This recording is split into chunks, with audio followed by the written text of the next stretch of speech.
গপ্পের থেকে আপনার গপ্পের ঠিকানা। গপ্পের থেকে যেখানে আছে কিছু ভয়, কিছু রহস্য, কিছু হাসি আর কিছু নিঃশব্দ প্রেম। এই থেকে মিলবে মন ছুঁয়ে যাওয়া গপ্পের এক আলাদা জগৎ। এই গপ্পের কোনো অংশই ডোমেস্টিক ভায়োলেন্স বা পারিবারিক হিংসাকে সমর্থন করে না। যদি আপনার সঙ্গে বা আপনার আশেপাশে কোনো ঘটনা ঘটে, তাহলে অনুগ্রহ করে নিকটবর্তী থানা বা সংশ্লিষ্ট কর্তৃপক্ষের সঙ্গে যোগাযোগ করুন। Any digital copy of this content leading to piracy is a crime. এই কন্টেন্টের যে কোনো ধরনের ডিজিটাল কপি পুনঃপ্রকাশ বা বিতরণ আইনত দণ্ডনীয় অপরাধ। এই গল্পের বিরুদ্ধে কোনো ধরনের পাইরেসি ধরা পড়লে উপযুক্ত আইন ব্যবস্থা নেওয়া হবে। অনুগ্রহ করে পাইরেসি করবেন না বা পাইরেসিকে সমর্থন করবেন না। তাহলে শুরু করা যাক।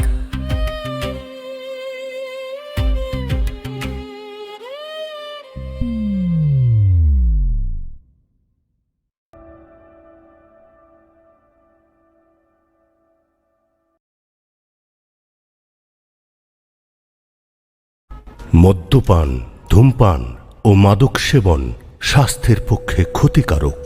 এটি ক্যান্সারের কারণ। সুবিশাল এই ভারতবর্ষের আনাচে কানাচে ছড়িয়ে রয়েছে শত শত পুরনো মন্দির, আর এসব মন্দির বা দেবালয়কে ঘিরে গড়ে উঠেছে বহু অলৌকিক প্রথা, সংস্কৃতি ও কিছু কুসংস্কার। ঠিক সেরকমই এক জমিদার বাড়ির বিষ্ণু মন্দিরে আগুন লাগার পর থেকে শুরু হয়ে যায় একের পর এক অদ্ভুত মৃত্যু। তবে কি ভিতর লুকিয়ে আছে কোনো আদিম অভিশাপ, নাকি কোনো জটিল রহস্য দানা বাঁধছে? ব্যোমকেশ বক্সী কি পারবে এই রহস্যের চাবিকাঠি খুঁজে বের করতে? হ্যাঁ, জানতে হলে শুনতে থাকুন আমাদের আজকের গল্পলেখক সৌমিত্র দের কলমে ব্যোমকেশ বক্সী অনুপ্রাণিত গল্প নাটকীয় হত্যাযজ্ঞ।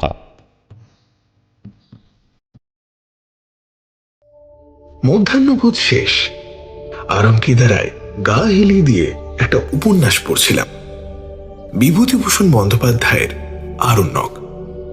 বইটা এর আগেও বহুবার শেষ করেছি, কিন্তু এক আলাদাই ভাবাবেগ খুঁজে পাই যেন এই বইটায়। গত 9 দিনে না হলেও নতুন প্রকাশিত প্রায় 27টারও বেশি বই পড়েছি। তবে হাতে গোনা কিছু বই বাদ দিলে বেশিরভাগই ছিল এক কথায় সাধারণ। এবারে দোকানে একদম বেছে বেছে বই তুলেছি। বর্তমানে বেশিরভাগ লেখক আর তাদের বই দুটোই ফালতু।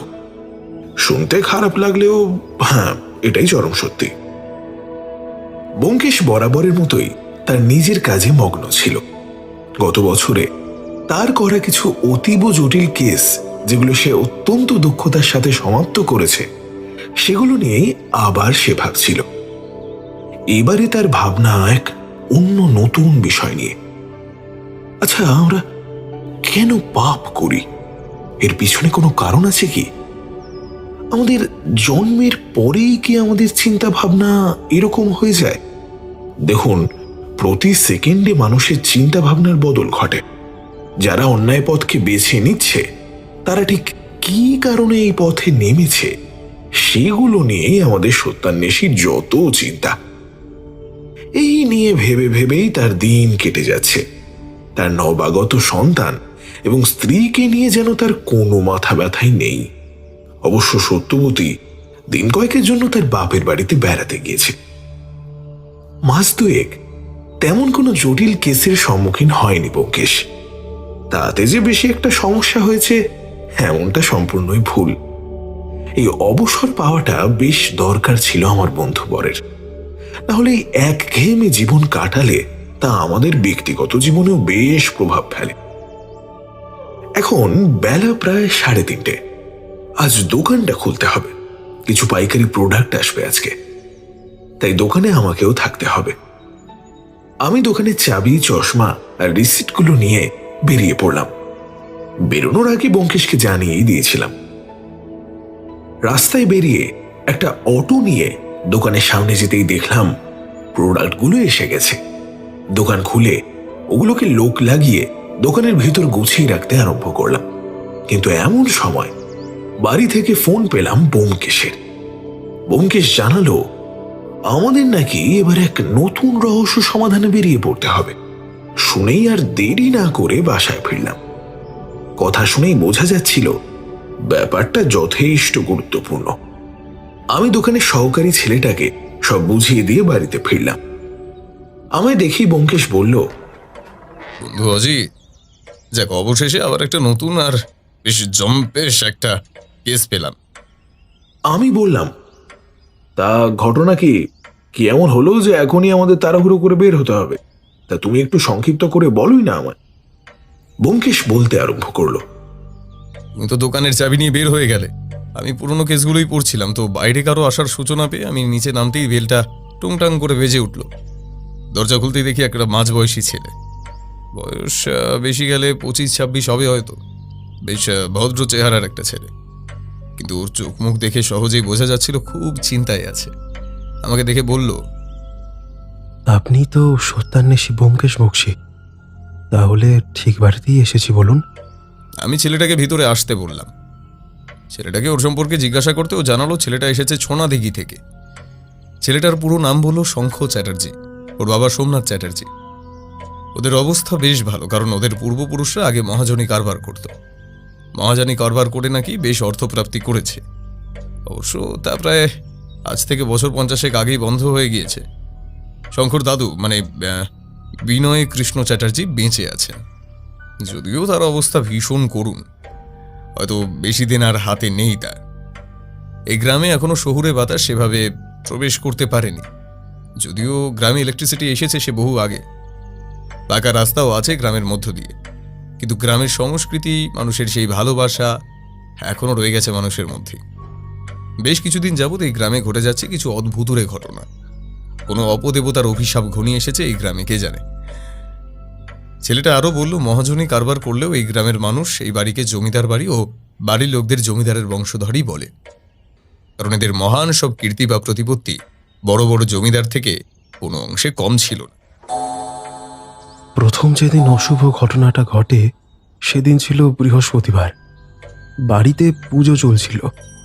বাড়ির মেয়ে বউরা লক্ষ্মীনারায়ণের পুজো করত। এ বাড়িতে শ্রীনারায়ণের শিলাগ্রাম শিলা প্রতিষ্ঠিত এবং খুবই ভক্তি করে সবাই প্রভুকে। তো পূজা প্রায় শেষের দিকে এমন সময় ঘটল এক অঘটন। পুজোর সময় কোনো এক অলৌকিক বা অশুভ শক্তি, যাই হোক না কেন, তার প্রভাবে আগুন ধরে যায় সমগ্র মন্দিরে। সে এক ভয়ঙ্কর পরিস্থিতির উপস্থিতি হয়। আমার বাবা ও দুই কাকা, মানে বিনোদ আর বিনয়, আর আমার বাবার নাম তো সোম আগেই বলেছি। আমার ঠাম্মার নাম সুনিতা দেবী। আমার ঠাম্মার নামেই আমার বাবার নাম রাখা হয়। তো সে যাই হোক না কেন, আমার বাবা ও কাকারা সবাই গিয়েছিল ব্যবসার কাজে পাশের গ্রামে। বাড়ির অন্দরে আমি, আমার বড় জেঠুর ছেলে মৃত্তিক আর মেজ জেঠুর মেয়ে শ্রাবন্তী ছিলাম। এই ভয়ানক অবস্থা আর চারিদিকে চিৎকার চেঁচামেচি শুনে আমি দৌড়ে গেলাম বাইরে। পেছন পেছন ওরাও এলো। গিয়ে দেখি এর মধ্যে বেশ আশেপাশের লোকজন আর বাড়ির ঝি চাকর সবাই জমা হয়ে গিয়েছে। সবাই আগুন নেভানোর চেষ্টা করছে, কিন্তু কিছুতেই আগুন নিভছিল না। আমি বুদ্ধি করে তখন বাড়ির পিছনে বাগান থেকে গাছে জল দেওয়ার পাইপটা নিয়ে এলাম। কিছুক্ষণ জল দিতে দিতে কিছুটা সামলানো গেল ব্যাপারটা। তখন সেই মুহূর্তে বাঁধল আরেক বিপত্তি। আমার ঠাকুমা তখন কান্না জুড়লেন। কান্নার কারণ জিজ্ঞাসা করায় ঠাকুমা কাঁদতে কাঁদতে বলল, হ্যাঁ গা বৌমারা, শালগ্রাম তো ভিতরেই থেকে গেল। হ্যাঁ প্রভু, এখন কি হবে? তোমরা কেউ যাও না, প্রভুকে নিয়ে এসো। তাই তো। ঠাম্মার কথায় তখন সকলের মনে পড়ল শালগ্রাম শিলা তো মন্দিরের ভিতরেই রয়ে গেছে। আমি তখন সমস্ত কিছু ভুলে দৌড়ে যেতে লাগলাম মন্দিরের ভিতরে। তখনও মন্দিরের ভেতরের আগুন সম্পূর্ণভাবে নেভেনি, তবুও কোনোভাবে মন্দিরের ভেতরে ঢুকে পড়লাম। কিন্তু শ্রী বিষ্ণুর শালগ্রাম শিলা কোথায়? অনেক খুঁজলাম, কিন্তু শালগ্রাম শিলা উদ্ধার করতে পারলাম না। মন্দিরের বাইরে এসে সমস্ত কিছু বলায় মানুষের মধ্যে উত্তেজনা যেন দ্বিগুণ বেড়ে গেল। সবাই বলাবলি করতে লাগলো, প্রভু নাকি আমাদের উপরে রুষ্ট হয়েছেন, তাই এই ঘটনা ঘটে গেল আজ। আর প্রভু সেই জন্যই অন্তর্হিত হয়েছেন। কোনো কিছুই আর বোধগম্য হলো না। সবাই বাড়ি ফেরার পর সেই কথা দাদু জানতে পেরে তিনি খুবই ভেঙে পড়েন, অসুস্থ হয়ে পড়েন তিনি। আচ্ছা আচ্ছা, দাঁড়াও। তোমার দাদু তার মানে এর আগে অসুস্থ ছিল না? আমার কথায় উত্তর দিয়ে শঙ্খ বলে, না, একদমই না। ব্যবসার কাজে তো দাদুও গিয়েছিলেন বাইরে, বরং শালগ্রাম শিরার অন্তর্ধানের সংবাদ শুনেই তিনি অসুস্থ হয়ে পড়েন। আর দাদু অসুস্থ হলে স্বাভাবিকভাবেই ডাক্তার আনা হয়। ডাক্তার দাদুকে দেখে বাবাও জেঠুকে বললেন, না, চিন্তার তেমন কোনো কারণ নেই। অতিরিক্ত চিন্তা বা প্রেসারাইজের কারণেই অসুস্থ হয়ে পড়েন উনি। কিছু ওষুধ দিলেন। দাদু অসুস্থতার ঘোরে অস্পষ্ট ভাঙা ভাঙা কথায় কিছু বলতে লাগলেন। কথাগুলোকে জোড়া লাগালে ঠিক এমনটা দাঁড়ায়, বাপ ছাড়ে না, বাপ নিয়োগ, সব মরবে, মরবে। ঘোর কলি, ঘোর কলি। ব্যাপারটা শেষ পর্যন্ত থেমে থাকেনি ব্যোমকেশ বাবু। পরের সপ্তাহের বৃহস্পতিবার আর একটা ঘটনা ঘটে, যা খুবই অদ্ভুত ঘটনা। খুন হন আমার মেজ জেঠু বিনয়। জেঠুর মৃত্যুটা মোটেও স্বাভাবিক ছিল না। জেঠু প্রতিদিন সন্ধ্যায় যায় আমাদের গ্রামের ছোট বাজারটায়। বাজারে ভাড়া দেওয়া আছে আমাদের 4টে দোকান। যদিও জেঠু তার জন্য বাজারে যেত না, আসলে আমাদের অবস্থা ভালো, তাই স্বাভাবিকভাবে এই গ্রামের মাথাই হলাম আমরাই এক প্রকারের পরিচালনা করি সমগ্র গ্রামটাকে। তো জেঠু সন্ধ্যায় গ্রামের আরও কয়েকজন মান্যগণ্য লোকেদের সাথে বসতেন। তবে আমার জেঠু, কি বলবো ব্যোমকেশবাবু, নিজেদের কথা ওভাবে বলাও যায় না, কিন্তু আপনাকে ভালো করে তো বুঝতে হবে সব কিছু। তাই বলছি, আপনি খুব সহজেই উদ্ধার করতে পারবেন যদি আমি সমস্যার কথা বলি আপনাকে। আসলে আমার জেঠু লোকটা একটু বিটকিল টাইপের ছিল। শুনতে কেমন লাগলেও আসলে এটাই সত্যি, বুঝলেন। সবসময় পরনিন্দা করত। সে যাই হোক, তাই বলছি, তাকে কেউ খুন করতেও পারে যে এটা মানে বিশ্বাসযোগ্য নয় আমার কাছে। আমার জেঠু মারা যাবার পরে সবাই খুব ভেঙে পড়ে। ও আচ্ছা, ভালো কথা, আমার জেঠু মারা গেল কিভাবে সেটাই তো বলা হলো না। গত বৃহস্পতিবার তিনি বাজার থেকে যখন ফিরছিলেন, হঠাৎ রাস্তায় পেরেক থাকায় তার বাইকটা নষ্ট হয়ে যায়। তো জেঠু কি হলো সেটা দেখতে যান, তার বাইক থেকে নামলেন। হঠাৎ আকাশ ভেদিয়ে এক প্রচণ্ড বজ্রপাতের জন্য সেখানেই মারা যান জেঠু। কিন্তু এটা কাকতালীয় মনে হলো, একেবারেই কাকতালীয় বলা যায় না। গ্রামের সবাই মনে করছে এটা ঈশ্বরের অভিশাপ, কিন্তু সেটাও কি সম্ভব? কি এমন হলো যে পরম পুরুষ এভাবে আমাদের পরিবারের উপরে রুষ্ট হবেন? ব্যোমকেশবাবু, আপনি এটা প্রশ্ন করতেই পারেন যে তাহলে আমি আপনার কাছে কেন আসলাম? আপনি তো একজন তান্ত্রিক বা সাধু সন্ন্যাসী নন যে তার কাছে গিয়ে সাহায্য চাইব। আসলে মজার ব্যাপার কি জানেন, সে চেষ্টাও যে করা হয়নি এমনটা মোটেও নয়। আমাদের পরিবারের যে কুলপুরোহিত এবং আমাদের পরিবারের যিনি গুরুদেব, তাকে বাড়িতে আনা হয়েছিল, তাকে সবকিছু খুলে বলা হয়েছিল, কিন্তু তিনি সঠিক কোনো বিধান বাতলে দিতে পারলেন না। তিনিও ধরতে পারলেন না যে কি কারণে প্রভু আমাদের উপরে এতটা রাগ করলেন। আমার দাদুর কাছে ওনাকে নিয়ে যাওয়া হলে দাদু যেন তাকে দেখে আরো বেশি অস্থির হয়ে পড়েন। গুরুদেব তখন এই বাড়িতে একটা যজ্ঞানুষ্ঠান করতে বলেন। আমরা রাজি হলাম, কিন্তু সেটা নাকি করতে হবে পরশু, মানে 12 তারিখ শনিবার। আমি ওসবে তেমন বিশ্বাসী নই, বুঝলেন, তাই আপনার কাছে এলাম। দয়া করে আপনি আমাকে নিরাশ করবেন না। অনেক আশা নিয়ে এসেছি আপনার কাছে, আর আপনি তো সত্যান্বেষী। আমাদের এই বিপদ থেকে একমাত্র আপনি রক্ষা করতে পারবেন। দয়া করে একবারটি আমাদের বাড়িতে চলুন আপনি। আমি এসব শোনার পরে ছেলেটাকে বললাম, আমি তোমাদের বাড়ি যাব, কিন্তু আমি যা জিজ্ঞাসা করব তা আমাকে সব খুলে বলতে হবে।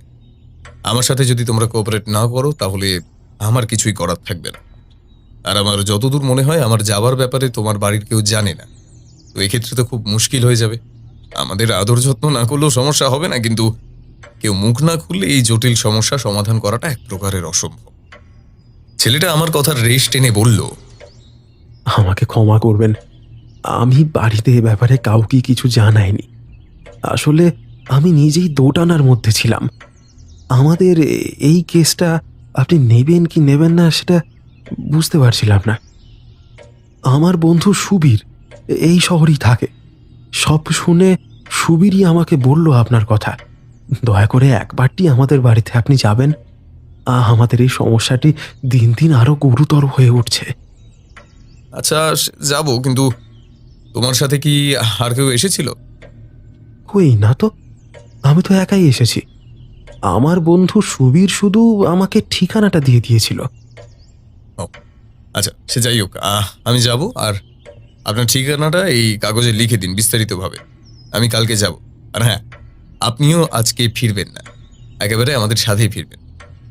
আমার যতদূর মনে হচ্ছে আপনার উপর কোনো বিপদ আসতে চলেছে। আরে না না, আমি একাই চলে যাব, আমার কিছু হবে না। আপনি বললে আমি কাল এসে আপনাদের নিয়ে যাব। তেমন হলে আর চিন্তা নেই, আপনাদের কোনো অসম্মান আমি হতে দেব না। আর অজিতবাবু আপনার সাথে যাবেন তো? হ্যাঁ যাবে, আমার বন্ধু নিশ্চয়ই তার কথাও বলেছে। ঠিক ধরেছেন। আমি আমি তাহলে কালকে সকাল ওই 8:30টার সময় এসে পড়ব। আর আর এই বাড়ির ঠিকানাটা তবু আমি লিখে দিয়ে গেলাম। আপনি ব্যস্ত হবেন, আমরা চলে যেতে পারবো। আচ্ছা বেশ, আজ তাহলে উঠি। অনেক ধন্যবাদ ব্যোমকেশ বাবু, অনেক ধন্যবাদ। এভাবে বলতে হবে না, আমি যাব, চিন্তা নেই। এসব কথার পরেই ছেলেটা চলে গেল। কি বুঝলে অজিত, যাবে তো আমার সঙ্গে? কি যে বলো, আরে তুমি যেখানে থাকবে আমিও সেখানে। ঠিক আছে, তাহলে যাই, আমি গিয়ে সব গুছিয়ে রাখি, না হলে পরে আবার ঝামেলা হবে। তবে যাই বলো ব্যোমকেশ, রহস্যটা কিন্তু বেশ ইন্টারেস্টিং। বলে আমি আমার ব্যাগ গুছোতে আমার রুমে চলে এলাম। ব্যোমকেশ দেখলাম সত্যবতীর সাথে টেলিফোনে কথা বলছে। যাক, সে বউঠানের সাথে কথা বলুক, খোঁজ খবরই তো নেয় না সেভাবে। পরের দিন সকাল সকাল উঠে রেডি হয়ে নিলাম আমি। ব্যোমকেশও সবকিছু রেডি করে ফেলেছে, কিন্তু আশ্চর্যের ব্যাপার, 9টারও বেশি বাজে, কিন্তু শঙ্খ চ্যাটার্জির কোনো খবর নেই। আমি এবার বিরক্তি আর প্রতিবাদের স্বরেই বললাম ব্যোমকেশকে, এই দেখেছো ব্যোমকেশ, কতটা বেলা হয়ে গেল, কিন্তু কই সে? আর তার তো টিকিটাও দেখতে পাচ্ছি না, কোনো মানে হয়? আমার কথা শুনে ব্যোমকেশ দ্রুত টেলিফোনের কাছে গিয়ে ছেলেটার দেওয়া কাগজ থেকে কোনো একটা নম্বরে ফোন করে বলল, এটা কি শঙ্খ চ্যাটার্জির নাম্বার? ওপাশ থেকে একটা অসংলগ্ন উত্তর পাওয়া গেল। আপনি কে? আর শঙ্খ চ্যাটার্জির নাম্বার এটা? আমি ব্যোমকেশ বক্সী। শঙ্খ চ্যাটার্জি কোথায়? কথাটা বলতেই ফোনের ওপাশে থাকা লোকটা বলল, আমি শঙ্খর মেজ জেঠু বলছি। সে আর বেঁচে নেই। গতকাল রাতে একটা অ্যাক্সিডেন্টে মারা যায় ছেলেটা। একটা দীর্ঘশ্বাস ছেড়ে ফোনে থাকা লোকটিকে ব্যোমকেশ বলল, আমি শঙ্খবাবুকে বারবার বলেছিলাম আমাদের বাড়িতে থেকে যেতে, তাহলে হয়তো এরকম কিছু ঘটতই না। আচ্ছা, আমাদের আপনাদের বাড়িতে আসার ব্যাপারে কিছু বলেছিল শঙ্খ? হ্যাঁ, ও আপনাদের বাড়ি থেকে বের হয়েই আপনাদের সম্পর্কে সব কিছু বলেছে। তা আপনারা কখন বের হবেন?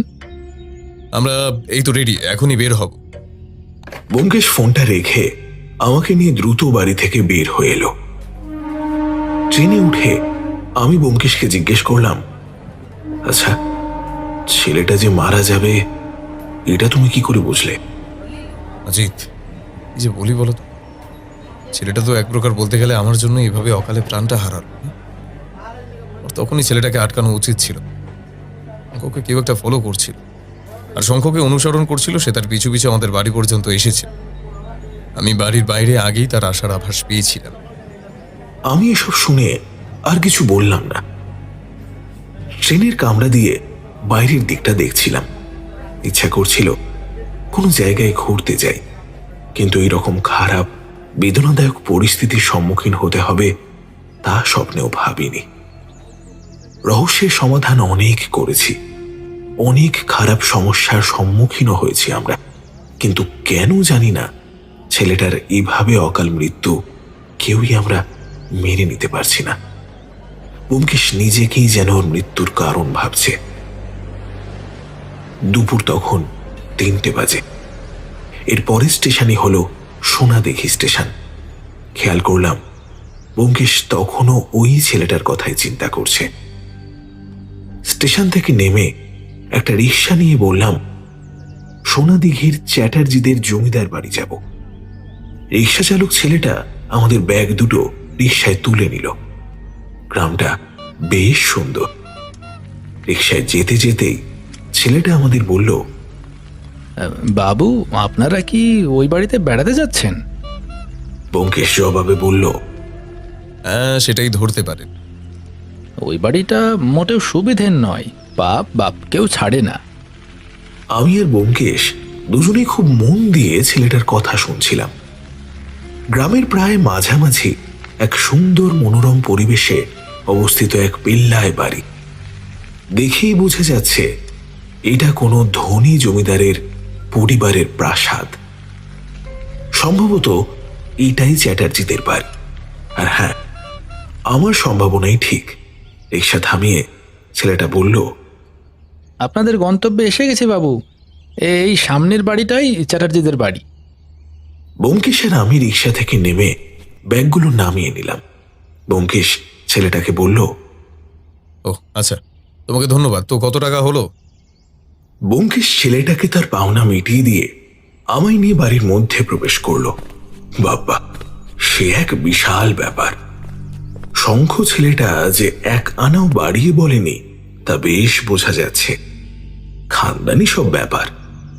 বাড়িতে প্রবেশের আগেই কিছু জিনিস লক্ষ্য করে নিয়েছিলাম। বাড়িটার নাম দেখলাম বৈকুণ্ঠ ধাম, আর বাড়িটা প্রতিষ্ঠা হয়েছিল 1876 সালে। অর্থাৎ তখন ভারতীয় উপমহাদেশে চলছিল ব্রিটিশ শাসন। তার মানে বেশ পুরনো বাড়ি। মূল বাড়ির মধ্যে প্রবেশে বিশাল এক সিংহদ্বার, সত্যিই সিংহদ্বার। দুই পাশে 2 বড় আকৃতির সিংহের প্রতিকৃতি বেশ লক্ষ্য করার মতো। মূল ফটক পার হলেই মস্ত এক উঠোন। কিন্তু এ বাড়ির এক বিশেষত্ব হল বাড়িটা পশ্চিম দিকে অবস্থিত। পূর্ব দিকে এক বিশাল বিষ্ণু মন্দির। এতটা বড় আর সুন্দর কারুকার্য করা মন্দির হবে সেটা আমরা ভাবতে পারি।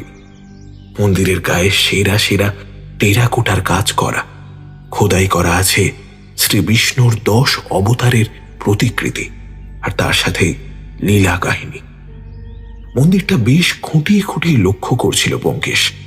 এমন সময় আমাদের দেখে এগিয়ে এলো শঙ্কর বাবা ও মেজ জেঠু।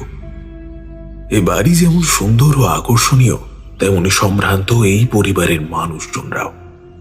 দামি ধুতি পাঞ্জাবি পরা 2 ভাই। শঙ্কর জেঠু 2 হাতের 10 আঙুলের 9 খানা আংটি। আমাদের সাথে আলাপ পর্ব সারার পরে শঙ্কর জেঠুই আমাদের বাড়ির ভেতরে যেতে অনুরোধ করলেন। ব্যোমকেশ তাকে বাধা দিয়ে বললেন, সে তো যাবো, কিন্তু মন্দিরটা বন্ধ কেন? শঙ্কর বাবা একটু বিচলিত গলায় উত্তর দিল, কি বলবো, সবই তো নিশ্চয়ই শুনেছেন। প্রভুর অন্তর্ধানের পর গুরুদেবের নির্দেশে মন্দির ও মন্দিরের কাজ বন্ধ করে দেই। এখন আমাদের প্রধান বাড়িতেই আর 5টা পরিবারের মতোই প্রভুর পূজা করা হচ্ছে। শঙ্কর জেঠু এবার একটু বিরক্তি ভরা গলায় বললেন, ছোট, কি করছিস? এখনই মনে হয় সব সমস্যার সমাধান করে নিবি তোরা। আগে বাড়িতে ওনাদের নিয়ে চল, একটু বিশ্রাম করে নিক ওনারা। আপনারা আগে বাড়িতে চলুন অজিতবাবু, আর আপনার বন্ধুকেও নিয়ে চলুন। বাড়ির ওপরে ওঠার জন্য একটা সিঁড়ি। সিঁড়ি ওপরে উঠে গিয়েছে ঘুর পথে। মূল অন্দরের ওপরে আমাদের একটা বড় ঘর দেওয়া হলো। আমি ব্যোমকেশকে জামা কাপড় চেঞ্জ করে বললাম, হ্যাঁ দেখেছো ব্যোমকেশ, একে তো এক রাজপ্রাসাদই বলা চলে। শুধু মহাজনী কারবার করে এত কিছু ভাবা যায়? কি যে বলো না অজি, এই মহাজনী ব্যবসা হলো এমন একটা ব্যবসা যে ব্যবসায় শুধুমাত্র থাকতে হয় একটু কুটিলতাময় বুদ্ধি, আর হতে হয় প্রতারক। আমি আর কিছু বললাম না। এক চাকর এসে আমাদের খাবার সাজিয়ে দিয়ে গেল। সে অনেক রকমের খাবার, তবে সবগুলোই নিরামিষ, কারণ এই বাড়ির সকলেরই অসুখ চলছে। গতকাল রাতেই মারা গেছে শঙ্খ, কিন্তু তার মৃত্যুর সময় অ্যাক্সিডেন্টটা ঠিক কিভাবে হলো এবং কোথায় হলো তা এখনো কেউই জানতে পারিনি আমরা। ব্যোমকেশ আমাকে দ্রুত খাওয়াটা শেষ করতে বলল তাই, তবে আদর যত্নে যে একেবারে কোনো ত্রুটি হচ্ছে এমনটা বললে অন্যায় হবে। নিরামিষ হলেও প্রায় ৮-৯ রকমের খাবার ছিল সেখানে। বেশ খিদে লাগায় আমি পেট ভরেই খেয়ে নিলাম, তবে ব্যোমকেশ বেশি খেল না। হাত ধুয়ে একটা সিগারেট ধরিয়ে সিগারেটে টান দিতে দিতে আমায় বলল, ব্যোমকেশ, সবার আগে একবার বৃদ্ধ জমিদার কৃষ্ণ চ্যাটার্জির সঙ্গে দেখা করতে হবে, তারপর এক এক করে সবার কাছ থেকে বিষয়গুলো নিয়ে আলোচনা পর্ব সারতে হবে। আমি উঠে পড়ে বললাম, ব্যোমকেশ, তাহলে দেরি করে লাভ নেই, এখনই চলো তাহলে। আমরা যদিও ওনার ঘর ঠিক কোনটা সেটা জানি না, তবুও আমাদের ঘর থেকে বেরিয়ে হাঁটতে লাগলাম। এক মধ্যবয়সী চাকরানিকে দেখে ব্যোমকেশ জিজ্ঞেস করলো, শুনছেন, জমিদার বাবুর ঘর কোন দিকে? তার ইশারা মতো হাঁটতে হাঁটতে আমরা প্রায় জমিদার বাবুর ঘরের দিকেই চলে এসেছি। আমাদের ঘর থেকে 2টো ঘরের পরেই সিঁড়ি। সিঁড়ি ছাড়িয়ে পর পর 4টে ঘরের পর জমিদার বাবুর ঘর। উল্লেখ্য, সব ঘরগুলোই ছিল বেশ বড়, আর বাড়ির প্রত্যেকটি আনাচে কানাচে যেন মিশে রয়েছে আভিজাত্যের ছোঁয়া। ঘরে না ঢুকে ব্যোমকেশ একটু আড়ালে দাঁড়িয়ে আমাকে ইশারার মাধ্যমে থেমে যেতে নির্দেশ করলো, এবং ব্যোমকেশ ভিতরের কথোপকথন শোনার চেষ্টা করছিল। আমিও অল্প কিছু অস্পষ্ট কথা শুনছিলাম আড়াল থেকে। হয়তো জমিদারের ঘরণী কান্নারত অবস্থায় জমিদার মশাইকে বলছিলেন, পাপ কাউকে ছাড়ে না, আর সত্য কোনো দিন চাপা থাকে না। নিজের আপন লোকেদের বিশ্বাস না করলে এমন বিপদেরই সম্মুখীন হতে হয়, বুঝেছ? ভগবান সবকিছুরই বিচার করবেন। তোমাদের পাপের কারণেই আজ প্রভু আমাদের উপর রুষ্ট হয়েছেন। এবার জমিদার বাবু সেই অসুস্থ শরীরে বেশ উত্তেজিত গলায় বললেন, সব সব তোর পাপের ফল। পাপ তো করেছি আমি, তাই না? লজ্জা করছে না? লজ্জা করছে না নিজের পাপ এভাবে অস্বীকার করতে? আমি তো কিছুই বুঝতে পারছিলাম না এনাদের কথা শুনে। এত কিসের পাপের কথা বলছেন তারা? সব যেন মাথার উপর দিয়ে চলে যাচ্ছে। এমন সময় পেছন থেকে সোমনাথ বাবুর গলা শুনতে পারলাম, ঠিক ব্যোমকেশের পিছন থেকেই। আপনারা এখানে দাঁড়িয়ে কেন? ব্যোমকেশবাবু, ভিতরে চলুন। ব্যোমকেশ সিগারেটের শেষ টানগুলো দিয়ে সিগারেটটা দোতলা থেকে নিচের উঠোনে ফেলে দিল আর বলল, হ্যাঁ যাব। আপনার বাবার সাথে একটু দেখা করতে এসেছিলাম। অসুস্থ মানুষ তো, তাই আর সিগারেট খেতে খেতে গেলাম না। সিগারেটের ধোঁয়া অসুস্থ মানুষের জন্য ভালো নয়। ও আচ্ছা, তাহলে চলুন ব্যোমকেশবাবু। অজিতবাবু, চলুন আমার সাথে, বাবার সাথে পরিচয় করিয়ে দিই। চলুন। আমি মনে মনে এক প্রকার হাঁপ ছেড়ে বাঁচলাম যেন। এই হঠাৎ সোমনাথ বাবু চলে আসায় আমি বেশ ঘাবড়েই গিয়েছিলাম। শেষে কিনা অন্যের কথা আড়ি পেতে শুনতে গিয়ে লজ্জিত হব, ছি ছি ছি। কিন্তু ব্যোমকেশ এবারে তার তীক্ষ্ণতা চিন্তা শক্তির জন্য বেঁচে গেল। সিগারেটটা থাকায় কিছু একটা বলে ম্যানেজ করা গেল। ঘরে ঢুকে দেখলাম পেল্লায় এক ময়ূরের প্রতিকৃতি আঁকা পালঙ্কে শুয়ে আছেন জমিদার কৃষ্ণচন্দ্র চৌধুরী। আমি আর ব্যোমকেশ প্রণাম নিবেদন করে নিজেদের পরিচয় দিলাম, কিন্তু সোমনাথ বাবু আমাদের সাথে ঘরের দরজা পর্যন্ত এসে ফিরে গিয়েছেন। তার জায়গায় এসে উপস্থিত হয়েছেন বিনয় বাবু, অর্থাৎ জমিদারের মেজ ছেলে। সে তার বাবার কানে কানে গিয়ে বলল, বাবা, শঙ্কর ঠিক করা 2 গোয়েন্দা ব্যোমকেশবাবু ও অজিতবাবু। কথাগুলো তিনি আস্তে করে কানের কাছে গিয়ে বললেও আমি আর ব্যোমকেশ সবই শুনছিলাম। ব্যোমকেশ তার স্বাভাবিক স্বভাবগত ভাবেই বিনয়বাবুকে বাধা দিয়ে বলল, আমি সত্যান্বেষী, গোয়েন্দা নই। আর আমার বন্ধু অজিত লেখক, গোয়েন্দা নয় সেও। ব্যোমকেশের এমন প্রত্যুত্তরে জমিদার এবং জমিদারের ছেলে উভয়ে একটু মনে মনে রাগ করলেন। জমিদারের অবস্থা এখন একটু উন্নতির দিকে, তা তাকে দেখেই বোঝা যাচ্ছে। ব্যোমকেশ বিনয়বাবুকে জিজ্ঞেস করল, বিনয়বাবু, আমি আপনাদের কিছু কথা জিজ্ঞাসা করতে চাই। তার আগে এটা বলুন তো, আপনারা তো শ্রী বিষ্ণুর উপাসক। বিনয়বাবু সম্মতি প্রকাশ করলেন। ব্যোমকেশ আবার বলল, এবার একটা কথা বলুন। আপনাদের অবস্থার প্রতিপত্তি দেখে বোঝাই যাচ্ছে আপনারা অনেক ধন দৌলতের মালিক, আর মন্দিরটাও কম আশ্চর্যজনক নয়। আপনার একদম পূর্বপুরুষ যারা ছিলেন তারাও কি এরকমই ধন দৌলতের অধিকারী ছিল? আমি আসার সময় দেখলাম বাড়িটা নির্মাণ হয়েছে 18 শতকের মাঝামাঝি সময়, আর মন্দিরটা প্রতিষ্ঠিত হয়েছে তারও প্রায় 100 বছর আগে। এর পিছনে কারণগুলো কি? আর আপনারা যেহেতু ধরেই নিয়েছেন এই বাড়িতে যেসব হচ্ছে সেসব অলৌকিক কোনো ঘটনা, তবে আমার এ বাড়িতে আসাকে আপনারা এত সহজে কি করে মেনে নিলেন? আর যে কারণে আপনারা আমার আশাকে মেনে নিয়েছেন সে কারণকে মাথায় রেখেই আমাকে প্লিজ সত্য ঘটনাটা বলবেন। আর আশা করি আমার থেকে আপনারা কোনো কিছু গোপন করবেন না। বিনয়বাবু তার বাবার দিকে একবার তাকিয়ে নিয়ে বলতে আরম্ভ করলেন, আমার প্রপিতামহ শ্রী নরনারায়ণ চ্যাটার্জি ব্যবসা করে অনেক অর্থ লাভ করেন। তিনি পাটের ব্যবসা করতেন, তবে বিপুল অর্থ লাভের পরেও তার ওই কাজ বেশি পরিশ্রমের মনে হওয়ায় তিনি আর করলেন না। তিনি মহাজনী কারবার শুরু করলেন। এই স্টেটের মানুষ বিভিন্ন প্রয়োজনে প্রচলিত নিয়মেই কোনো কিছু বন্দুক রাখার মাধ্যমে টাকা ধার নিত শ্রী নরনারায়ণ চ্যাটার্জি থেকে। আমাদের প্রতিপত্তি ঠিক এভাবেই বাড়ে। তখন এই জমির উপরেই ছিল আমাদের বাড়ি। যতদূর আমি শুনেছি সে বাড়ি এ বাড়ির অর্ধেকও ছিল না। ওই সময় আমার প্রপিতামহের প্রতিপত্তি দেখে সাধারণ গরিব মানুষ জমিদার বলে ডাকতে শুরু করে। আর মন্দির আগে থেকে ছিল, গ্রামে দেখাশোনা করার মতো লোক ছিল না বলে আর আমাদের অবস্থা ভালো ছিল বলে তখন আমরাই দায়িত্ব নিই মন্দিরের। আর শঙ্কর মৃত্যুর আগে শেষবার আমাদের সাথে আপনার বিষয় নিয়ে আলোচনা হয়েছিল। যদিও আমি শঙ্খকে অনুমতি দিইনি, পরে আমরা শঙ্কর শেষ ইচ্ছা ধরেই আপনাদের ব্যাপারটা মেনে নিই। শুনলাম। আচ্ছা, ধন্যবাদ। চলি তাহলে, আজ্ঞা দিন। বাইরে গিয়ে তাহলে আমাদের মতো করেই তদন্তটা শুরু করি। আর তদন্তের স্বার্থে আশা রাখি সব রকমের সুযোগ সুবিধাই আমরা আপনাদের থেকে পাব।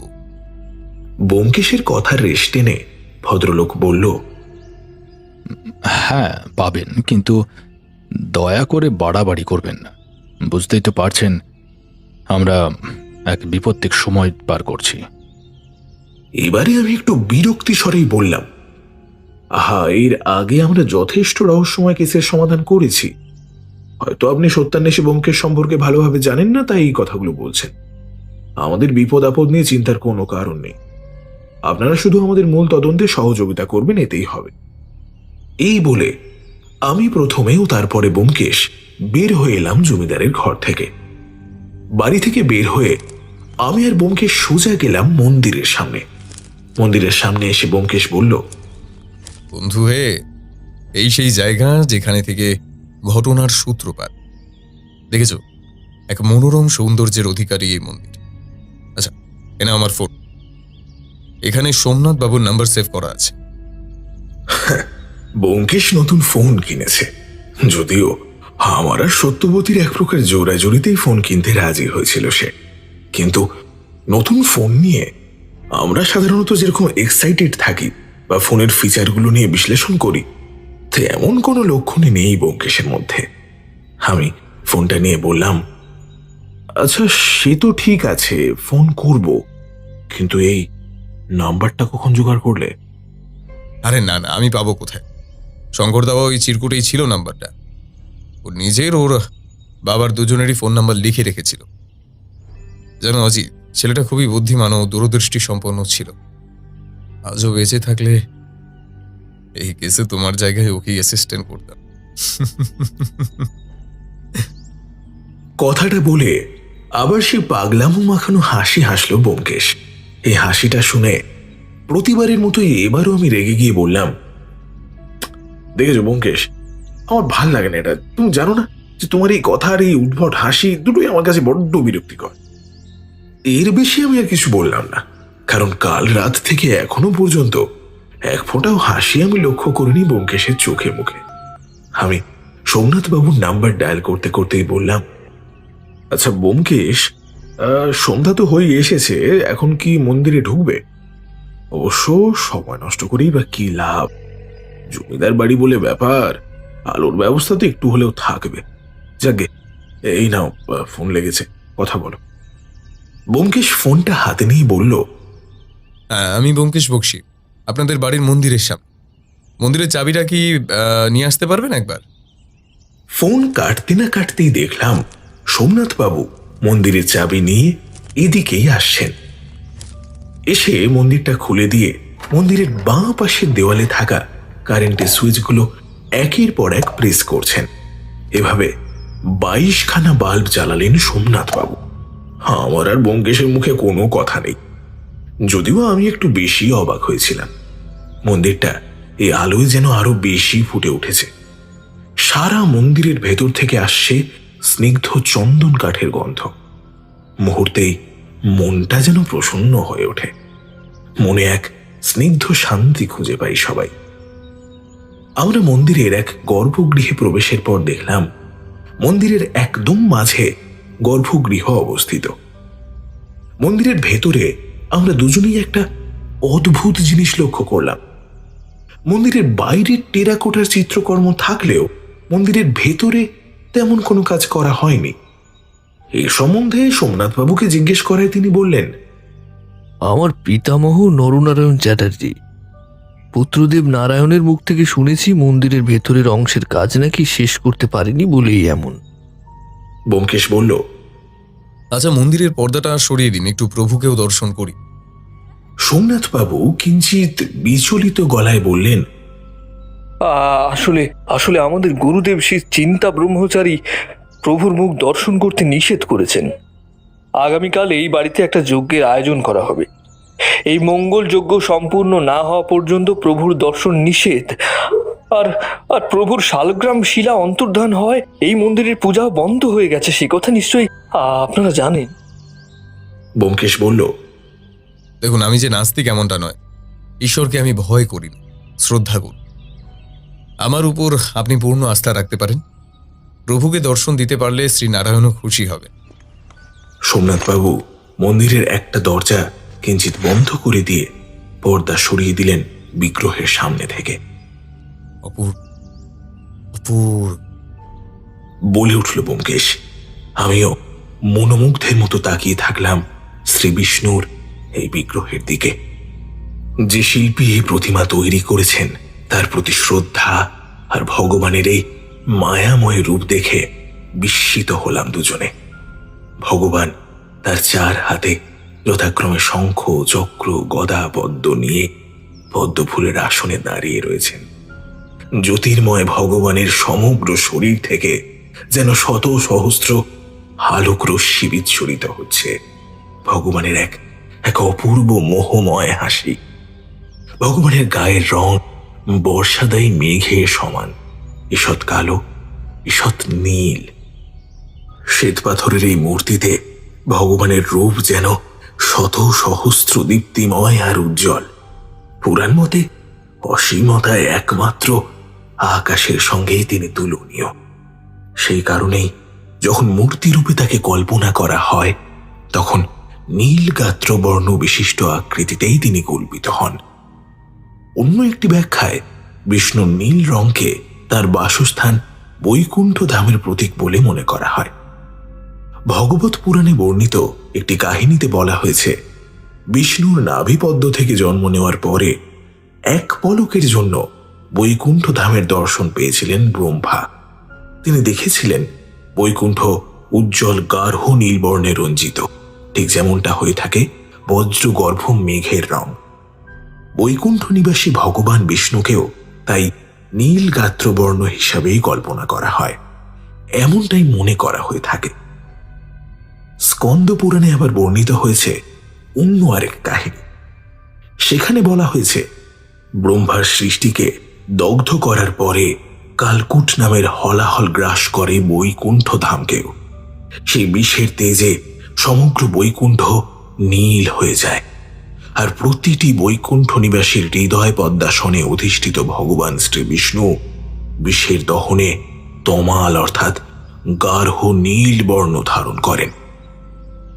ব্যোমকেশ এবারে সোমনাথ বাবুকে বললেন, কোনো মিথ্যা কুসংস্কারের জন্য ভগবানের থেকে এভাবে মুখ সরিয়ে রাখবেন। না ব্যোমকেশবাবু, না। ভগবান যে খুব জাগ্রত। ভগবানকে জোর করে আটকে রাখতে চেয়েছিলাম আমরা, কিন্তু ভগবানকে কে আটকাবে এমন সাধ্য কার আছে? পাপের শাস্তি ভোগ তো করতেই হবে। পাপের ঘোড়া পূর্ণ হলে কেউ কখনো তা থেকে রক্ষা পেতে পারে না। আমি সান্ত্বনা দিতে সোমনাথ বাবুর দিকে এগোতে গেলে ব্যোমকেশ আমাকে ইশারার মাধ্যমে এগোতে বারণ করল। আমি পরক্ষণেই বুঝলাম সোমনাথ বাবুকে এখন আটকালে হয়তো আমরা কিছুই জানতে পারবো না। এখনো অনেক কিছুই জানা বাকি আছে আমাদের। সোমনাথ বাবু ক্রন্দনরত অবস্থায় বলতে লাগলেন, ব্যোমকেশবাবু, আমি আপনাকে যা জানি সব খুলে বলবো, কিন্তু মন্দিরের বাইরে চলুন প্লিজ। এখানে বসে সব বলা ঠিক হবে না। ব্যোমকেশ এবার সান্ত্বনা দিয়ে বলল, আপনার মনের অবস্থা বুঝতে পারছি। আচ্ছা, আমাকে আর 2 মিনিট কি সময় দেওয়া যাবে? যা করার দ্রুত করুন ব্যোমকেশবাবু। ব্যোমকেশ খুব দ্রুততার সাথে কিছু একটা পরীক্ষা করতে লাগলো। ব্যোমকেশ দেওয়ালের গায়ে আঘাত করে করে কিছু একটা পরীক্ষা করছিল। সোমনাথবাবু, শালগ্রাম শিলা কোথায় ছিল অন্তর্ধান হওয়ার আগে? সোমনাথ বাবু মূল বিগ্রহের পাশে থাকা আরেকটি মাঝারি আকারের সিংহাসনের দিকে ইশারা করলেন। ব্যোমকেশ কিছুক্ষণ তাকিয়ে থেকে আমায় বলল, এবার চলো যাওয়া যাক। সোমনাথবাবু, তাহলে সব বন্ধ করে আসুন, এবার যাই। বাড়ি যাওয়ার পথে আর কোনো কথাই বললাম না। আমি শুধু ভগবানের শ্রী বিগ্রহের কথাই চিন্তা করতে লাগলাম। হ্যাঁ, কি অপূর্ব প্রতিকৃতি ভগবানের। সন্ধ্যায় মন্দির থেকে ফেরার পরে অনেকটাই হালকা মনে হচ্ছিল ব্যোমকেশকে, যেন সব রহস্যের সমাধান সে অনেক আগেই করে ফেলেছে। আমি ব্যোমকেশকে কথাটা জিজ্ঞাসা করায় ব্যোমকেশ সিগারেট ধরাতে ধরাতেই বলল, এই কেস এতটাও সহজ নয় যতটা তুমি মনে করছো। বেশ রহস্যজনক বন্ধু, বেশ রহস্যজনক। আর কয়েকটা জট খুলতে এখনো বাকি আছে। এর মধ্যেই ফোন আসলো সত্যবতীর। ব্যোমকেশ আমায় বলল, দেখো তো, কথা বলে তোমার বৌঠানের আবার কি হলো? আমার আর ইচ্ছা করছে না কথা বলতে, আমাকে একটু ভাবতে দাও। আমি আর উপায় না পেয়ে বৌঠানের কল রিসিভ করে কোনো রকমে বুঝ দিলাম তাকে। ব্যোমকেশ বলল, কথা শেষ হয়েছে? হ্যাঁ, হয়েছে। তাহলে এবার সোমনাথ বাবুকে একটা ফোন করে বলো আমরা নিচে তাদের সাথে বসে খেতে চাই। আর খাবার টেবিলে সবাই যেন উপস্থিত থাকে, কারণ কারোর সাথেই এখনো পর্যন্ত সেভাবে কথা হয়। আর এই বাড়ির সদস্য সংখ্যা ঠিক কত এবং কারা কারা আছেন সে সম্পর্কেও বিস্তারিত জানতে হবে। আর একের পর এক ঘটনা ঘটায় কারোর সাথে সেভাবে পরিচয় করা হয়ে ওঠেন। আর আলাদা করে ইন্টারোগেট করতে গেলে অনেকটা দেরি হয়ে যাবে। আর কালিতে যজ্ঞ করবেন চিন্তামণি ব্রহ্মচারী, তো দেরি করা ঠিক হবে না। ব্যোমকেশের কথা মতোই ফোন করে বলে দিলাম সোমনাথ বাবুকে। তিনি বিশেষ বাধা না দেওয়ায় এবং রাজি হওয়ায় রাতের খাবার নিচেই খেতে যাব বলে ঠিক হলো। সোমনাথ বাবু বলেছেন 9টার দিকে চাকর এসে নিয়ে যাবে আমাদের, তাই এই সময়টুকু দ্রুত কাটানোর জন্য লেখালেখিতে মনোনিবেশ করলাম। ব্যোমকেশ তখনও দেখলাম বাইরের বারান্দায় বসে সিগারেট খাচ্ছে। ঠিক 9টায় এসে চাকর আমাদের ডেকে নিচের ডাইনিং রুমে নিয়ে গেল। বাড়ির অন্যান্য সব চমকগুলোর মতো এই ডাইনিং রুমটা ততটা আভিজাত্যের পরিচয় বহন করছিল না, তবে ডাইনিং টেবিলটা বেশ বড়। সোমনাথবাবু আর বিনয়বাবুর সাথে আগেই পরিচয় হয়েছে আমাদের। বিনয়বাবুর পাশেই দাঁড়ানো তার স্ত্রী, সারা শরীর ভর্তি সুন্দর সব অলংকার। বাড়ির অন্যান্যদের মতো এনারও সাজসজ্জা আভিজাত্যের পরিচয় করিয়ে দেয়। তার পাশেই দাঁড়ানো জমিদারের বড় ছেলের মেয়ে শ্রাবন্তী, আর আছে 3 জন চাকর আর 2 জন চাকরানী। ব্যোমকেশ সবাইকে প্রথমে নমস্কার জানিয়ে নিজের পরিচয় দিল এবং বলল, এই আমার বন্ধু অজিত, পেশায় লেখক। বিনয়বাবুর স্ত্রীকে বললেন, আপনি তো বিনয়বাবুর স্ত্রী, তাই তো? বিনয়বাবুর স্ত্রী ঘাড় নেড়ে সম্মতি দিলেন। আপনার নাম? বিনয়বাবু বলল, ওর নাম পার্বতী। ও আচ্ছা, তো আপনার বড় বৌদি কোথায়? সোমনাথবাবু এবার বললেন। ওই তো বৌদি এদিকেই আসছেন। সদ্য বিধবা মহিলাকে ব্যোমকেশ বলল, নমস্কার, আমি ব্যোমকেশ বক্সী। আচ্ছা, আপনার নামটা আগে একটু জানতে পারি? আমি লক্ষ্মী, এ বাড়ির বড় বউ। কিন্তু সোমনাথ বাবু আপনার স্ত্রী কোথায়? ব্যোমকেশের কথার উত্তরে বিনয়বাবু বললেন, সোমনাথ বিপত্নিক, ওর স্ত্রী অনেক আগেই মারা গিয়েছে। ও তাই, বুঝলাম। তা লক্ষ্মী দেবী, আপনার না এক ছেলে ছিল, সে কোথায়? লক্ষ্মী দেবী কিছু বললেন না। তার মৌন থাকায় ব্যোমকেশ আবার বলল, কি হলো লক্ষ্মী দেবী? আপনার ছেলে কোথায় গেছে? কোনো উত্তর দিচ্ছে না কেন? আমি কিন্তু জানি সে এখন কোথায় আছে। আপনার ছেলের স্বভাব চরিত্র যে একেবারেই সুবিধার নয় সেটা আমি বেশ জানি।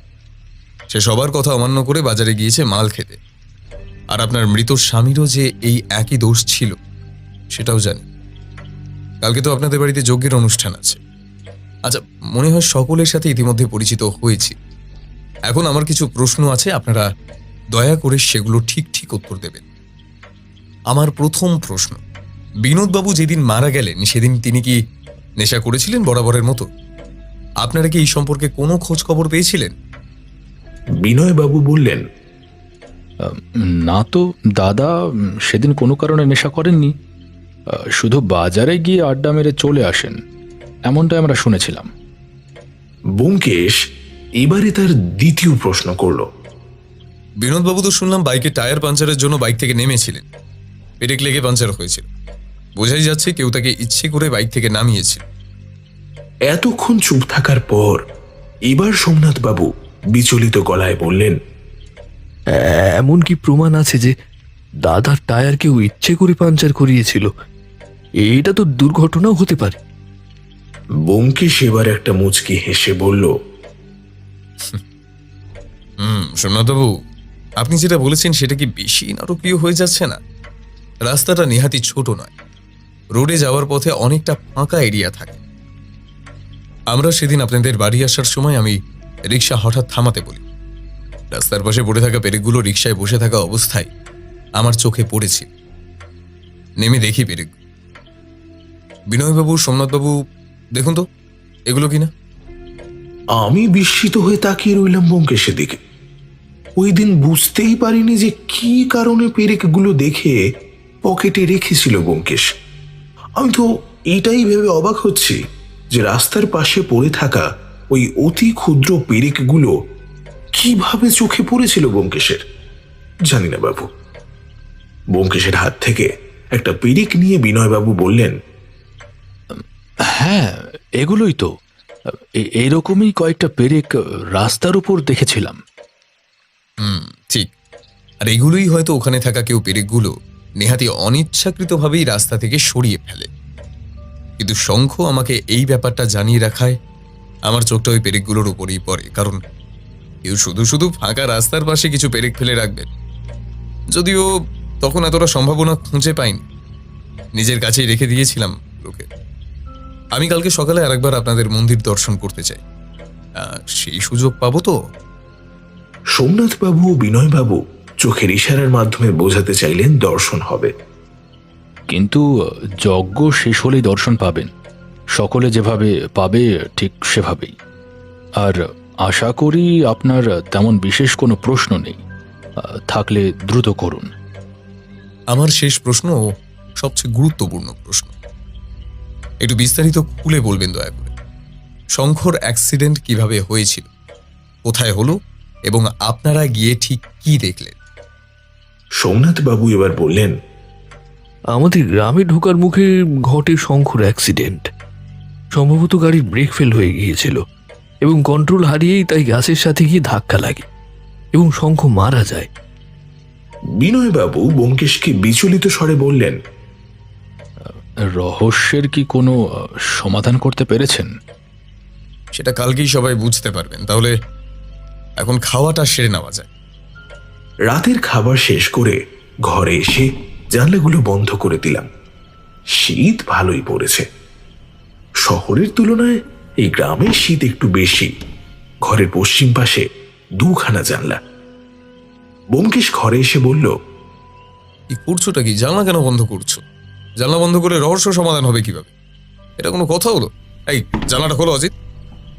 আমি অবাক হয়ে জানলা খুলতে খুলতে বলতে লাগলাম, জানলার সাথে রহস্য সমাধানের সম্পর্ক কি? এই কেসটা এত জটিল না, মাথা পুরো খারাপ হয়ে যাচ্ছে মাইরি। আর তুমিও হয়েছো তেমন। আমাকে তো কিছু বলছোই না। বলো না, কোনো ক্লু পেলে নাকি? সবই জানতে পারবে বন্ধু, সবই জানতে পারবে, একটু ধৈর্য ধরো। তাই ঠিক আছে, আর কি বলি। তা বলছি যে তুমি কি এখন শোবে? দেখো আমার কিন্তু খুব জোর ঘুম পাচ্ছে। তুমি ঘুমাবে এখন অজিত? বাধা দেবো না, কিন্তু পরে আবার আমাকে বলতে পারবে না যে আমি একা একাই রহস্যের সমাধান করলাম আর তোমাকে জানালামও না। মানিটা কি? এই তুমি কি ধরে ফেলেছো আসল ব্যাপারটা কি? আরে আজ রাতেই কি সব? তাহলে কি আজ রাতেই সব ক্লিয়ার হয়ে যাবে? ব্যোমকেশ আমার প্রশ্নের উত্তর না দিয়ে উল্টে আমায় প্রশ্ন করলো। এখন কটা বাজে? এখন 11:30। তার মানে যথেষ্ট রাত হয়েছে। বলতে বলতে ব্যোমকেশ কিছু একটা খুঁজলো। আমি ব্যোমকেশের হাতে থাকা একটা চাবি লক্ষ্য করলাম। ব্যোমকেশ আমাকে ইশারা করে তার পিছন পিছন তাকে অনুসরণ করার ইঙ্গিত দিল। ব্যোমকেশ বাড়ি থেকে নেমে বিষ্ণু মন্দিরের সামনে এসে উপস্থিত হলো আর বলল, অজিত, ফোনের লাইটটা অন কর। আমি ওর কথা মতো ফোনের লাইটটা অন করে মন্দিরের গেটের উপরে থাকা তালার দিকে মারলাম। আগেই আন্দাজ করেছিলাম ব্যোমকেশ হয়তো এরকমই কিছু ঘটাতে যাচ্ছে। ব্যোমকেশ মন্দিরের তালা খুলে মন্দিরের ভেতর আমাকে নিয়ে প্রবেশ করলো। আমরা মন্দিরের লাইট জ্বালালাম না, কারণ ব্যাপারটা গোপনীয়। আমি নিচু স্বরে ব্যোমকেশকে জিজ্ঞেস করলাম, ব্যোমকেশ, চাবিটা কোথায় পেলে? ব্যোমকেশ অপ্রত্যাশিতভাবে বলল, চুরি করেছি অজিত, চুরি। আমি আর কিছু বললাম না, মন্দিরে প্রবেশ করলাম। ব্যোমকেশ নিচু হয়ে শ্রী বিষ্ণুর পদ্মাসনের আসনটাকে ধরে ঘোরানোর চেষ্টা করলো। আসনটা ঘোরাতেই আমাদের চোখের সামনে বাঁ পাশে থাকা একটা বিশাল সুড়ঙ্গ পথ খুলে গেল। ব্যোমকেশ আমাকে নিয়ে দ্রুত ওই সুড়ঙ্গের মধ্যে ঢুকে পড়ল। ঢুকতেই যা দেখলাম তা দেখে আমি আর ব্যোমকেশ দুজনেই বিস্ফারিত। এ কোথায় আমরা এসে পড়লাম? চারিদিকে ছড়িয়ে রয়েছে শত শত মানুষের মৃত কঙ্কাল। আমি দেখে ভয়ে শিউরে উঠলাম। এর মধ্যে কিছু কিছু মানুষের দেহাবশেষ পড়ে আছে, যাদের মৃত্যুর বেশি দিন অতিবাহিতও হয়নি। বাইরে থেকে পুলিশের গাড়ির শব্দ পেলাম। এই অঞ্চলের পুলিশ ইন্সপেক্টর জয়দীপ বাবু আমাদের পূর্ব পরিচিতই ছিলেন।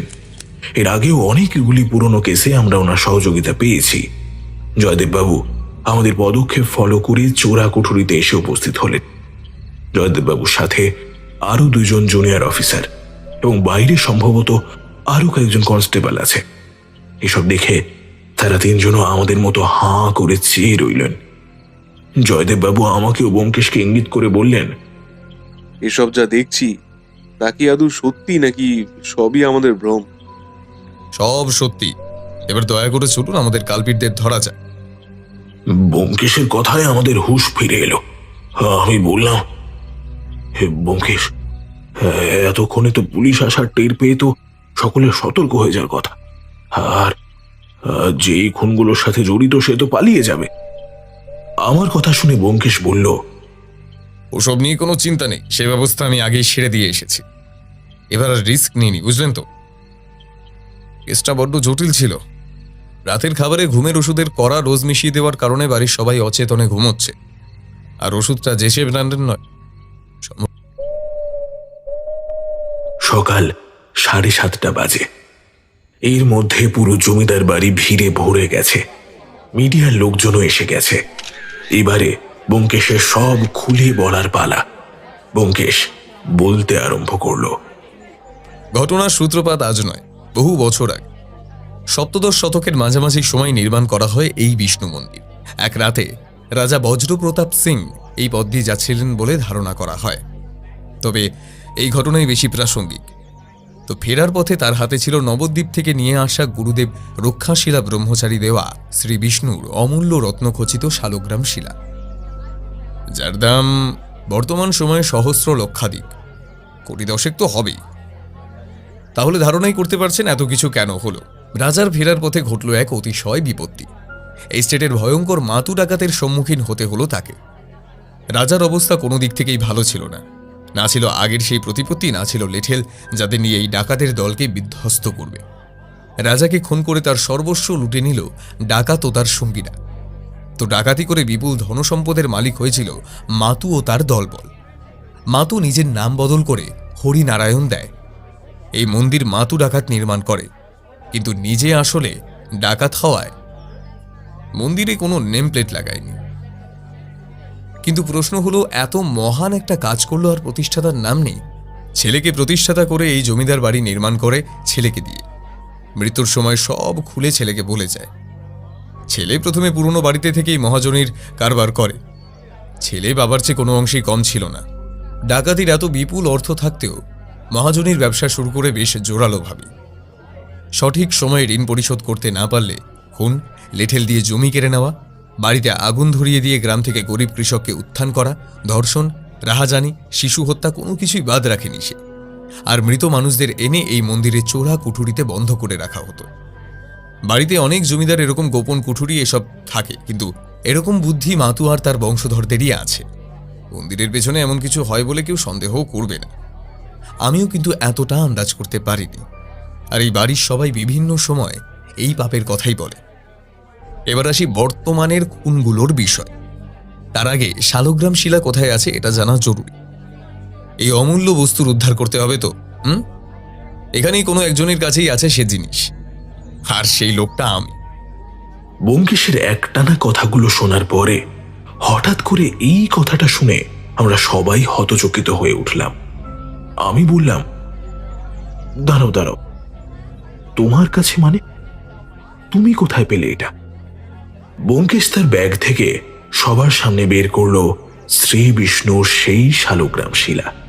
সকলেই একেবারে হতচকিত। সত্যি বলতে এটা আমি একদমই চিন্তা করতে পারিনি।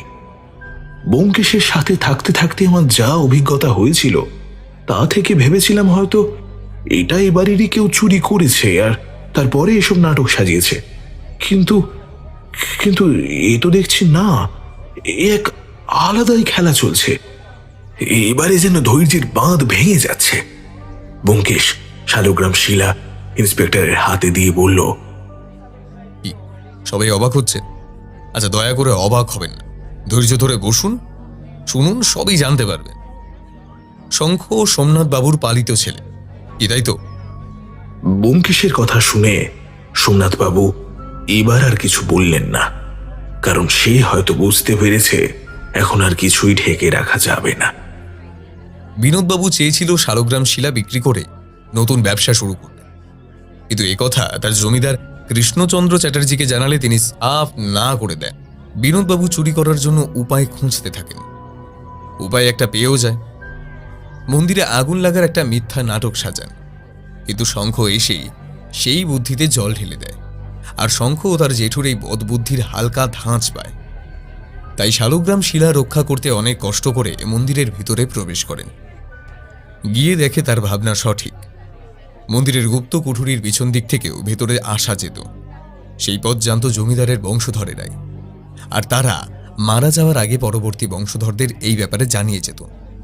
কিন্তু অদ্ভুতভাবে খুব ছোটবেলাতেই কৃষ্ণবাবুকে যখন তার বাবা এই সম্পর্কে জানায়, সে জেনে নেয়। আর তার কাছ থেকে এই পথ সম্পর্কে জেনে নেয় বিনোদবাবু। হ্যাঁ, বিনোদবাবু হয়তো কখনো শঙ্খ বলে দিয়েছিল তাকে। ধস্তাধস্তি করে অনেক কষ্টে শালগ্রাম শিলা উদ্ধার করে নিজের কাছেই রেখে দেয় শঙ্খ। আর বাইরে এসে বলে শিলা দেখতে পাচ্ছে না। সবাই মনে করে প্রভু নিজেই অন্তর্হিত হয়েছেন। বিনোদবাবু যে চুরিটা করবেন এ ব্যাপারেও পাঁচকান হতে সময়ও লাগেনি। সোমনাথবাবু একদিন নেশাগ্রস্ত বিনোদবাবুর কাছ থেকে শুনে তিনিও লোভে পড়েন। তিনি মনে করতে লাগলেন মন্দিরে আগুন লাগিয়ে তার ভাই শিলা চুরি করেছে, কিন্তু সেটা আসলে ছিল শঙ্খর কাছে। তাই তিনি আবার এক তুখর বুদ্ধিমত্তার কাজ করে। রাস্তায় পেরেক ফেলে প্রথমে টায়ার পাঞ্চার করে। রাস্তায় ছিল অনেকটা জায়গা জুড়ে জল। কারেন্টের মেইন লাইন থেকে একটি ওয়্যার বিচ্ছিন্ন করে ফেলে দেয়। ফলে ওই জলের উপর বৈদ্যুতিক সংযোগের পরে বিদ্যুৎ পৃষ্ঠ হয়ে মারা যায় বিনোদবাবু। সবাই মনে করে তার মৃত্যু ভগবানের অভিশাপে বজ্রপাতের ফলে হয়েছে।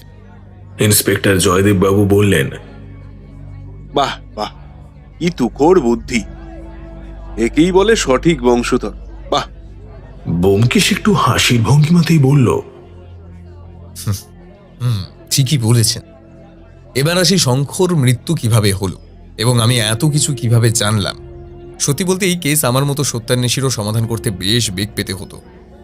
শঙ্খর সবই জানত। ছেলেটা খুবই বুদ্ধিমান ও সুচতুর ছিল।